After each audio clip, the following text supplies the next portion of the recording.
Dalam melakukan sebuah ibadah ini, pasti akan ada hambatan dari syaitan, membuat kita malas, membuat kita tidak mau, membuat kita negosiasi dengan dia. Saya pernah bahasakan, kalau masih ingat saya ingatkan lagi, kita sama syaitan ini ibaratnya seperti orang yang sedang di garis lari, garis start untuk lari. Kalau kita tetap di situ, tidak memulai lari kita, syaitan di sebelah kita juga tidak lari, karena dia musuh. Dia coba menjatuhkan ya semangat kita. Kamu nggak bisa, kamu pasti kalah, kamu begini, kamu begitu. Itu yang Nabi SAW bahasakan. Kalau seorang hamba terkaget tengah malam, kemudian malaikat pendampingnya akan mengatakan sholatlah, gitu kan.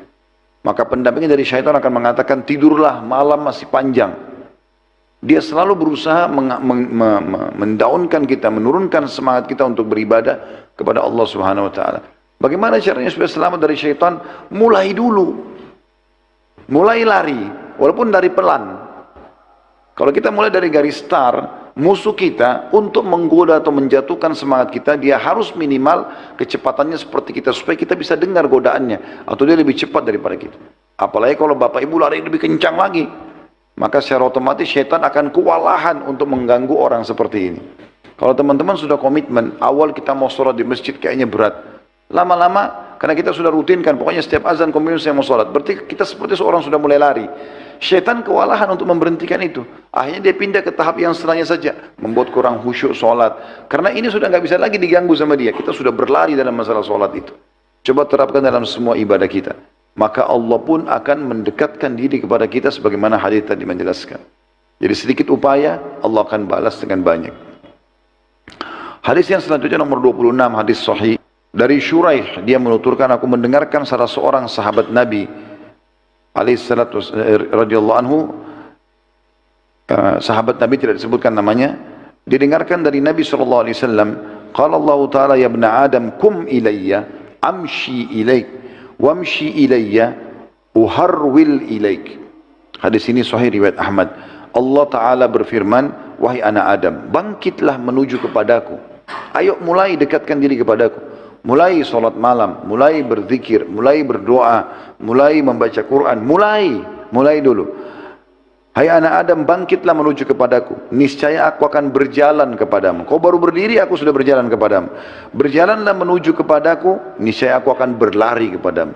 Jadi Allah lebih berikan banyak sekali manfaat-manfaat kepada hamba yang seperti ini.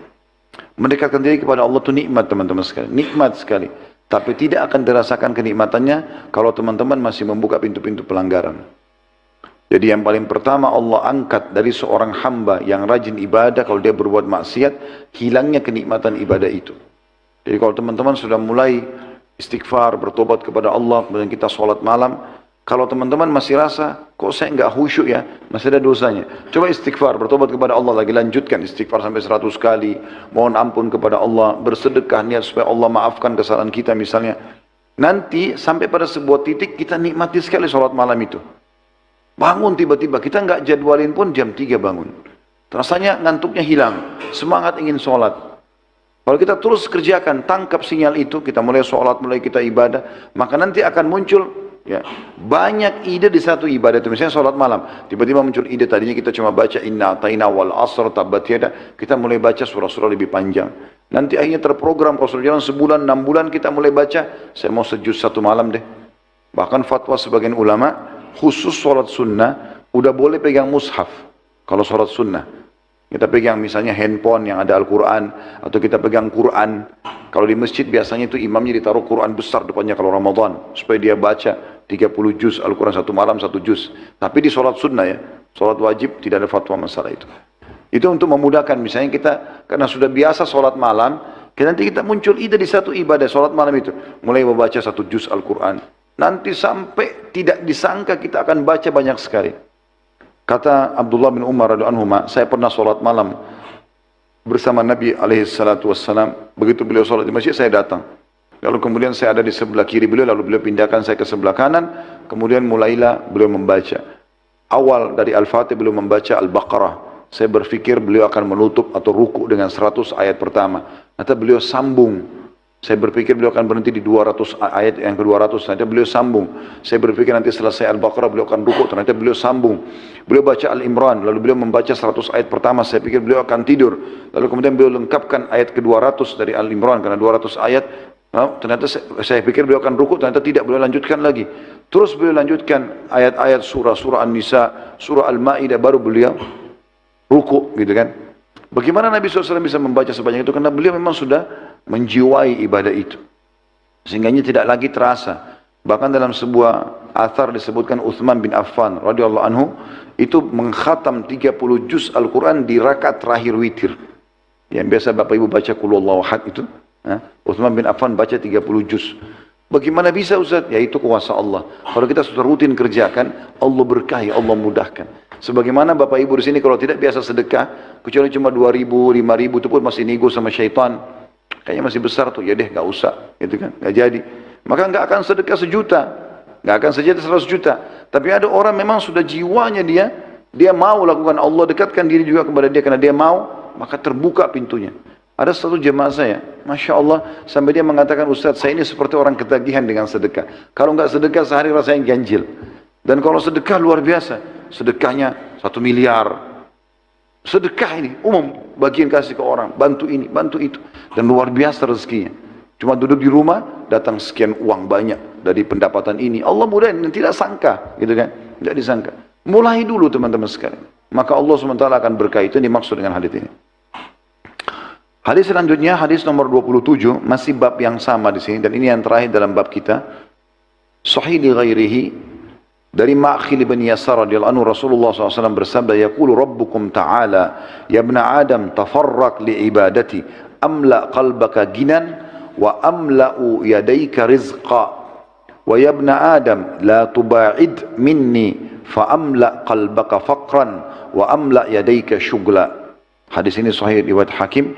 Kata Nabi SAW, Rabb kalian, pencipta kalian yang maha tinggi, Allah berfirman, wahai anak Adam, curahkanlah waktumu untuk menyembahku. Luangkan waktumu, khusus.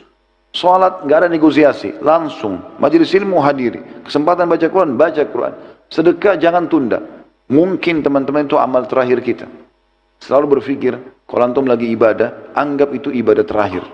Itu yang Nabi SAW ingatkan para sahabatnya. Beliau kalau lagi mau imami salat, beliau mengingatkan, Sallu salatal muwadda'ah. Salatlah seperti salat perpisahan. Anggap habis sholat kalian akan meninggal. Memang tidak ada jaminan. Maka jangan tunda-tunda amal soleh. Wahai anak Adam, kata Allah SWT, curahkan waktumu untuk menyembahku. Khususkan itu. Niscaya balasannya apa? Aku akan memenuhi hatimu dengan kecukupan. Dan memenuhi kedua tanganmu dengan rezeki. Terbuka pintu-pintu rezeki. Luangkan ibadah. Gitu kan? Saya berapa kali teman-teman terapkan itu. Pada saat lagi ada waktu kepepet, butuh ini, butuh itu, tapi belum sholat duha, sholat sunnah. Tidak, saya dahulukan Allah. Coba saya sholat walaupun 2 rakaat. Habis sholat, subhanallah, mudah saja urusan itu. Jadi kita dahulukan Allah SWT, Allah mudahkan urusan dunia kita ini. Mudah semuanya kok. Dan rezeki tidak disangka-sangka teman-teman. Allah SWT bukakan, ini jaminannya. 2 hal. Allah penuhi hati kita dengan kecukupan, selalu merasa cukup dan puas. Dan juga Allah penuhi kedua tangan kita dengan rezeki. Sebaliknya, wahai anak Adam, janganlah menjauh dariku, sehingga aku akan memenuhi hatimu dengan kefakiran, biar banyak fasilitasnya kurang terus, dan memenuhi tanganmu, kedua tanganmu dengan kesibukan. Artinya kau bekerja susah payah, tapi ternyata tidak akan bisa memberikan manfaat apa-apa. Enggak memberikan hasil yang maksimal. Padahal hanya dengan sedikit berusaha saja, Allah SWT sudah berikan kepada kita banyak sekali manfaat. Ya, seperti itulah.